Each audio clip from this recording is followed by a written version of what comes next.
Retired S P George Joseph sir ഒപ്പം ചേരുകയാണ്. Sir, പ്രതിപക്ഷ നേതാവ് പിണറായി വിജയന്റെ മകൾ വീണ SFIOക്ക് നൽകിയ മൊഴിയുടെ പ്രസക്ത ഭാഗങ്ങൾ ഇന്ന് മനോരമ പുറത്തുവിട്ടിട്ടുണ്ട്. അതിൽ പറയുന്നത് എങ്ങനെയാണ്? ഈ IT കൺസൾട്ടൻസി സേവനത്തിന് എന്താണ് അനുഭവ പരിചയം എന്ന ചോദ്യത്തിന് വീണയുടെ മറുപടി CMRL അല്ലാതെ മറ്റെവിടെയും ഇക്കാര്യത്തിൽ അനുഭവ പരിചയമില്ല എന്നാണ്. മറ്റൊരു ചോദ്യം, CMRLന് അയച്ച ഇമെയിലുകളിൽ സേവനം സംബന്ധിച്ച ആശയവിനിമയം ഒന്നുമില്ലല്ലോ എന്നാണ്. അതിന് വീണ നൽകിയിരിക്കുന്ന മറുപടി, നേരിട്ട് സംസാരിക്കുന്നതിലായിരുന്നു CMRL മാനേജ്മെന്റിന് താല്പര്യം, അതുകൊണ്ട് ഇമെയിലിൽ അത്തരം ആശയവിനിമയങ്ങൾ നടത്തിയിട്ടില്ല എന്നാണ്. പിന്നെ 2.78 കോടി രൂപ കൈപ്പറ്റിയിട്ട് എന്ത് സേവനമാണ് CMRLന് നൽകിയത് എന്നൊരു ചോദ്യമുണ്ട്. അതിന് വീണ നൽകിയിരിക്കുന്ന മറുപടി, IT കൺസൾട്ടന്റ് എന്ന നിലയിൽ ഞാൻ അവരുടെ കമ്പ്യൂട്ടർ സിസ്റ്റവും സെർവറും HR സോഫ്റ്റ്വെയറും പരിപാലിക്കുന്നതിനുള്ള ഉപദേശമാണ് നൽകിയത്. CMRLന് വേണ്ടിയുള്ള ERP സോഫ്റ്റ്വെയർ ഡിസൈനിങ്ങിന് വേണ്ടിയാണ് 2017 മുതൽ 2019 വരെയുള്ള സമയം എക്സാലോജി കമ്പനി ഉപയോഗിച്ചത് എന്നുമാണ്. മറ്റൊരു ചോദ്യമുള്ളത്, IT കൺസൾട്ടന്റ് എന്ന നിലയിൽ വീണയുടെ ഇടപെടൽ മൂലം CMRLന്റെ IT സൗകര്യത്തിൽ എന്തെങ്കിലും പരിഷ്കാരം വരുത്തിയോ എന്നാണ്. ഇതിന് വീണ നൽകിയ മറുപടി ഇല്ല എന്നാണ്. അപ്പോൾ Cochin minerals and rutile limited അഥവാ ഈ CMRL വീണയ്ക്കും എക്സാലോജിക്കിനുമായി 2.78 കോടി രൂപ എന്തിന് നൽകി എന്നത് ഉത്തരം വേണ്ട പ്രധാന ചോദ്യമല്ലേ? കാരണം വെറുതെ ഒരാൾ മറ്റൊരാൾക്ക് പണം നൽകില്ലല്ലോ. ഒരു സേവനവും ചെയ്യാതെ ഒരു കമ്പനിയും മറ്റൊരു കമ്പനിക്കും പണം നൽകില്ലല്ലോ. എൻഫോഴ്സ്മെന്റ് ഡയറക്ടറേറ്റിനും ആദായ നികുതി വകുപ്പിനും സീരിയസ് ഫ്രോഡ് ഇൻവെസ്റ്റിഗേഷൻ ഓഫീസിനും ഇതേ ചോദ്യമാണുള്ളത്. വീണയ്ക്ക് കൂടുതൽ കുരുക്ക് മുറുകുകയാണോ? ഇത് രണ്ടായിട്ടാണ് ഞാൻ കാണുന്നത്. ഒന്ന്, CMRLും അതുപോലെ തന്നെ എക്സാലോജിക്കും തമ്മിലുള്ള ഒരു ഇടപാട്. അത് എവിടെ തുടങ്ങി, എപ്പം തുടങ്ങി? കേരളത്തിലെ മുൻ മുഖ്യമന്ത്രിയായിരുന്ന പിണറായി വിജയൻ അധികാരമേൽക്കുന്നതിന് മുമ്പ് ഈ CMRL അതുപോലെ തന്നെ എക്സാലോജിക്കും തമ്മിൽ ഇടപാടുകളുണ്ട്. അതുകൊണ്ടാണ് ഇത് രണ്ടായിട്ട് കാണണമെന്ന് ഞാൻ പറയുന്നത്. ഇതിനകത്ത് ED വന്നതോടുകൂടി EDയുടെ ഭാഗത്തു നിന്നും ആ കേസ് NIAയിലേക്ക് പോകുമെങ്കിൽ ED ഈ ട്രാൻസാക്ഷൻ്റെ ഇടയ്ക്ക് എവിടുന്നെങ്കിലും ഏതെങ്കിലും സംഖ്യ വെളിയിലേക്ക് പോവുകയോ ഫോറിനിലേക്ക് പോവുകയോ തിരിച്ചു വരികയോ ചെയ്തിട്ടുണ്ട് എന്ന് ഉള്ള ആരോപണം അത് ഏകദേശം ശരിവെക്കുന്നതാണ് മിനറൽസിൻ്റെ അയാളുടെ കർത്തായുടെ മകൻ്റെ വീട്ടിൽ നടത്തിയ റെയ്ഡിൽ നിന്ന് കിട്ടിയ ചില ഡോക്യുമെൻറ്റുകൾ. അപ്പോൾ രണ്ടായിട്ട് കാണണമെന്ന് ഞാൻ പറയുന്നത് അതാണ്. വിദേശ കറൻസിയിലെ ഇടപാടുകൾ നടത്തിയിട്ടുണ്ട്. ഈ 2,78,00,000 ട്രാൻസാക്ഷൻ ആയിട്ട് എവിടെയെങ്കിലും വിദേശത്തേക്ക് പണം പോവുകയോ വരികയോ ചെയ്തിട്ട് അങ്ങനെ ഇടപാട് ഉണ്ടെങ്കിൽ തീർച്ചയായിട്ടും അത് NIAയുടെ പരിധി വരും. NIAയുടെ പരിധിയിലോട്ട് വന്നാൽ അത് ഡൽഹിയിലാണ് ആസ്ഥാനം, അവിടെ പ്രത്യേക DGP ഉണ്ട്, അവിടെ കേസെടുക്കുമെന്ന് ഞാൻ പറഞ്ഞു. പക്ഷേ അതിനു മുമ്പുള്ള ഇടപാടുകൾ ഈ കൊച്ചിൻ മിനറൽസും CMRLുമായിട്ടുള്ള ഇടപാടുകളിൽ അതിനകത്ത് ആ ഇടപാട് തുടങ്ങുന്നതിന് മുമ്പ് ഒരു 25 ലക്ഷം രൂപ മുഖ്യമന്ത്രിയായിരുന്ന പിണറായി വിജയൻ അധികാരത്തിൽ വരുന്നതിന് മുമ്പ് അവർ ലോണ് കൊടുത്തിട്ടുണ്ട്. അത് മുഖ്യമന്ത്രിയുടെ മകൾക്ക് കൊടുത്ത ലോണാണ്, അവരുടെ എക്സാലോജിക്കിന് കൊടുത്ത ലോണാണ്. ആ ലോണ് തിരിച്ചടയ്ക്കാതെ വന്നു. സാമ്പത്തികമായ ബുദ്ധിമുട്ടുകൾ വന്നപ്പം വീണ്ടും ഒരു 25 ലക്ഷം രൂപ വീണ്ടും ഇവർക്ക് ലോണ് കൊടുക്കുകയാണ്. അപ്പോൾ 50 ലക്ഷം രൂപ ലോണ് വന്നു. അതാണ് തുടക്കം. അത് മുഖ്യമന്ത്രിയുടെ മകൾക്കും വരാം, എനിക്ക് വരാം, എൻ്റെ മക്കൾക്ക് വരാം, ആർക്ക് വേണമെങ്കിലും വരാം. നമ്മൾ ലോൺ എടുക്കും, അതിനകത്ത് കുഴഞ്ഞു കഴിയുമ്പോൾ അവരെ വിശ്വസിച്ച് ചില പ്രൈവറ്റ് കമ്പനിയാണെങ്കിൽ അവിടുന്ന് വീണ്ടും ഒരു 25 ലക്ഷം രൂപ തരാൻ പറയും. അങ്ങനെ 50 ലക്ഷം രൂപ അവർ ലോൺ എടുത്തിട്ടുണ്ട്. 2016 മുമ്പ് അവരുടെ പിതാവ് മുഖ്യമന്ത്രി ആകുന്നതിന് മുമ്പ് ആ പണം പലിശ ചേർത്ത് തിരിച്ചടച്ചിട്ടുണ്ട്. അത് എക്സാലോജിക്കുമായിട്ട് ഒരു എഗ്രിമെൻ്റ് CMRL ഉണ്ടാക്കി. ഇവർക്ക് ചില സാങ്കേതിക വിദ്യകൾ അറിയാം, ഉണ്ടോ ഇല്ലയോ നമുക്ക് വേറെ കാര്യം. സാങ്കേതിക വിദ്യകൾ ഇവരുടെ ആ സിസ്റ്റത്തിനകത്ത് ഇവർ പ്രൊവൈഡ് ചെയ്യാം എന്ന് പറഞ്ഞൊരു എഗ്രിമെൻ്റ് ഉണ്ട്. അങ്ങനെ പറഞ്ഞൊരു എഗ്രിമെൻ്റ് അനുസരിച്ച് അവർക്ക് ടെക്നോളജിക്കൽ അഡ്വൈസ് കൊടുക്കാൻ കഴിവില്ലെങ്കിലും ഇന്ത്യയിൽ പല സ്ഥലത്തും ഇതുപോലുള്ള തട്ടിപ്പുകളോ അല്ലെങ്കിൽ ഇതുപോലുള്ള ട്രാൻസാക്ഷനുകളോ എഗ്രിമെൻ്റൊക്കെ നടക്കുന്നുണ്ട്. അപ്പോൾ അവർ അങ്ങനെ ഒരു IT കമ്പനി ഉണ്ടാക്കിയപ്പോൾ ആ കമ്പനിയുമായിട്ട് ഈ CMRL ഒരു എഗ്രിമെൻ്റ് ഉണ്ടാക്കുന്നത് വാലിഡാണ്. അതിനകത്ത് നമുക്ക് കുറ്റം പറയാൻ ഒക്കില്ല. അവർക്ക് വേണ്ടി 25 ലക്ഷം രൂപ കൊടുത്തു, പിന്നീട് ഒരു 25 കൊടുത്തു, 50 ലക്ഷം രൂപ കൊടുത്തു. അതിനുശേഷം ഈ കമ്പനിയുടെ ടെക്നോളജി ഇവർക്ക് ആവശ്യമുണ്ട് എന്ന് പറഞ്ഞൊരു എഗ്രിമെൻ്റ് അനുസരിച്ച് പ്രതിമാസം 5 ലക്ഷവും 3 ലക്ഷവും കൊടുക്കാം. ആ കമ്പനിക്ക് 3 ലക്ഷം, ഇവരുടെ സർവീസിന് 5 ലക്ഷവും കൊടുക്കാം. സർവീസ് കൊടുത്തോ പിടിച്ചോ ഇല്ലതോ അവർ റിട്ടേൺ ആയിട്ടോ അല്ലെങ്കിൽ പേപ്പർ മുഖേനയോ അല്ലെങ്കിൽ ടെക്നോളജിക്കലായിട്ട് കൊടുത്തിട്ടില്ല, ഓറലായിട്ട് കൊടുത്തു എന്നാണ് പറയുന്നത്. അങ്ങനെ കൊടുത്തതിന് അല്ല സോഫ്റ്റ്വെയറിൻ്റെ ചില കാര്യങ്ങൾ അല്ലെങ്കിൽ സർവീസ് ടെക്നോളജി അങ്ങനത്തെയൊക്കെയാണ് ഇവർ കൊടുത്തതെന്ന് പറയുന്നത്. അങ്ങനെ കൊടുക്കുന്നത് തീർച്ചയായിട്ടും അതിനൊരു റെമ്യൂണറേഷൻ വേണം. അങ്ങനെ ഒരു എഗ്രിമെൻ്റ് ഉണ്ട്. അതാണ് 5 ലക്ഷം രൂപ അവർക്കും 3 ലക്ഷം രൂപ കമ്പനിക്ക്, അവരുടെ കമ്പനിക്കും. അങ്ങനെ പൈസ അങ്ങോട്ട് കൊടുക്കാൻ തുടങ്ങി.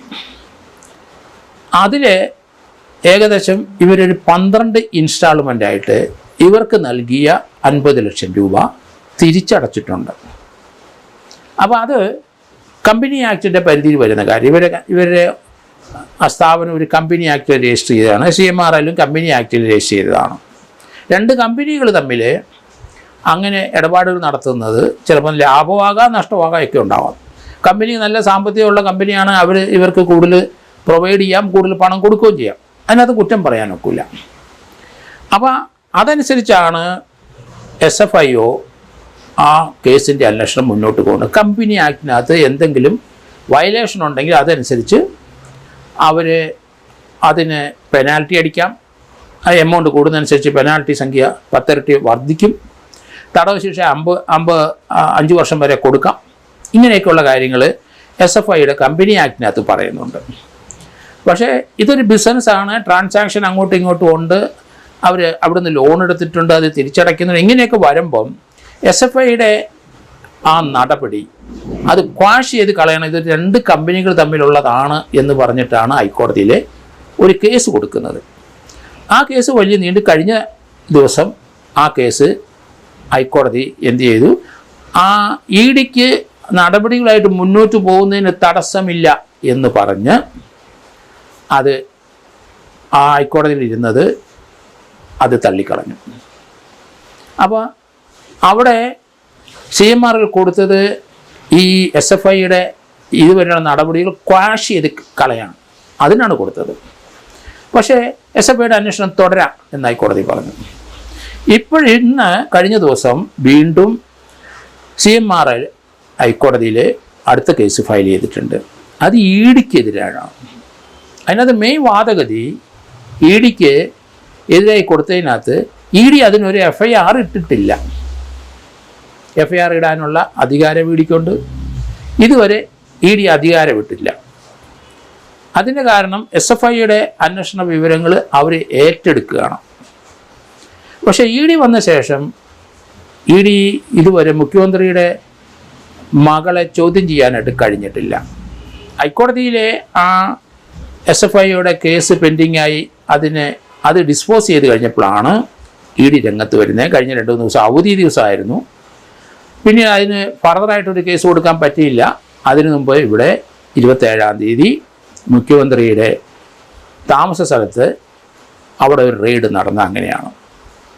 അപ്പോൾ അതിനകത്ത് മുഖ്യമന്ത്രി അവർ ചോദ്യം ചെയ്തില്ല. മുഖ്യമന്ത്രിയുടെ ഒപ്പം ആ വീട്ടിൽ മകളുണ്ട്. മകളോട് ചോദ്യം ചെയ്യിച്ച് അവർ അറിയാവുന്ന വിവരങ്ങളൊക്കെ പറഞ്ഞു. അതിനുശേഷം EDയുടെ കേസിനകത്ത് ഇപ്പം കഴിഞ്ഞ ദിവസം വീണ്ടും CMRL അടുത്ത് ഹൈക്കോടതിയിൽ ഒരു കേസ് ഫയൽ ചെയ്തിരിക്കുന്നു. അത് ക്വാഷ് ചെയ്യാനായിട്ടല്ല, അത് ആ പ്രൊസീഡിങ്സ് സ്റ്റേ ചെയ്യാനാണ്. അങ്ങനെയാണ് ഇപ്പോൾ കേസ് ഫയൽ ചെയ്തിരിക്കുന്നത്. ലീഗലായിട്ട് അങ്ങനെയാണ് കൊടുത്തിരിക്കുന്നത്. അപ്പോൾ നേരത്തെ ഉണ്ടായിരുന്ന SFIO അവരുടെ അന്വേഷണങ്ങളൊന്നും നിലനിൽക്കുന്നതല്ല. പക്ഷേ EDക്ക് അന്വേഷണം മുന്നോട്ട് അതിനൊരു FIR വേണമെന്നുള്ള വാദഗതിയാണ് കോടതിയിൽ അവർ ഉന്നയിച്ചത്. അതുകൊണ്ട് സ്റ്റേ ചെയ്യണം. FIR ഇല്ലാതെ അത് അന്വേഷണം മുന്നോട്ട്, ഇൻവെസ്റ്റിഗേഷൻ മുന്നോട്ട് പോവുകയാണ്.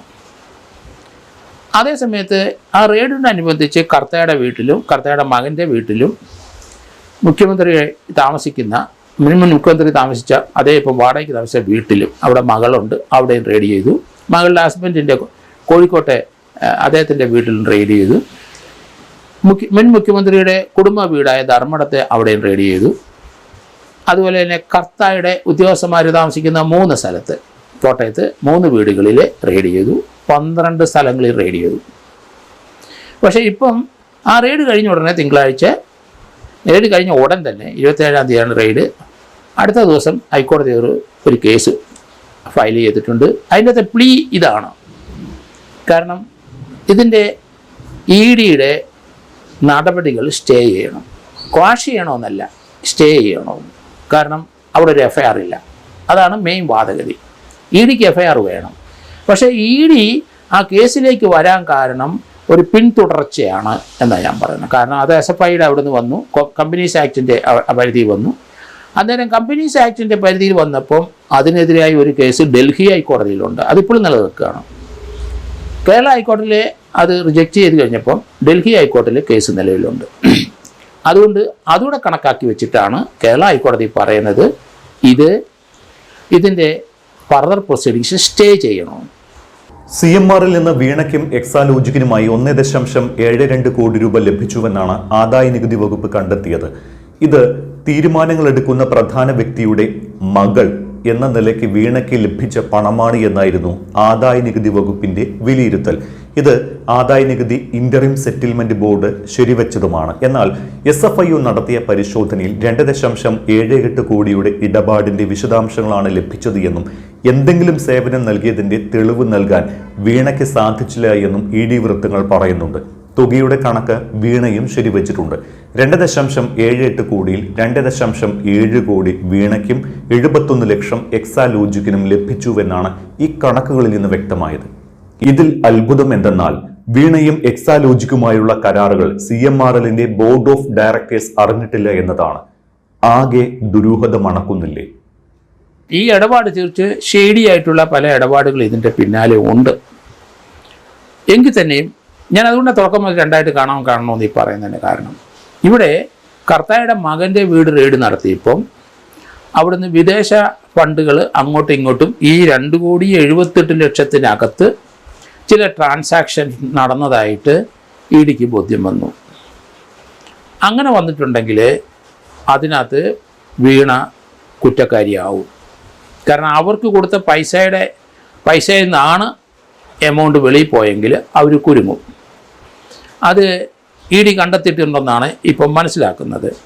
അങ്ങനെയെങ്കിൽ തീർച്ചയായിട്ടും അവർ ഇന്ത്യൻ സെറ്റിൽമെൻറ്റ് ബോർഡ് ഇൻകം ടാക്സിൻ്റെ പ്രശ്നം അത് നേരത്തെ പരിഹരിച്ചു. 1.72 കോടി രൂപ അവർ കൈപ്പറ്റിയപ്പോൾ അതിൻ്റെ ഇൻകം ടാക്സ് പെനാൽറ്റി സഹിതം അടച്ചെന്നാണ് ഞാൻ കരുതുന്നത്. അതിനുശേഷം 2.78 ആയാലും ശരി, അത് വീണ്ടും സെറ്റിൽ ചെയ്യാം ഇൻകം ടാക്സിൽ.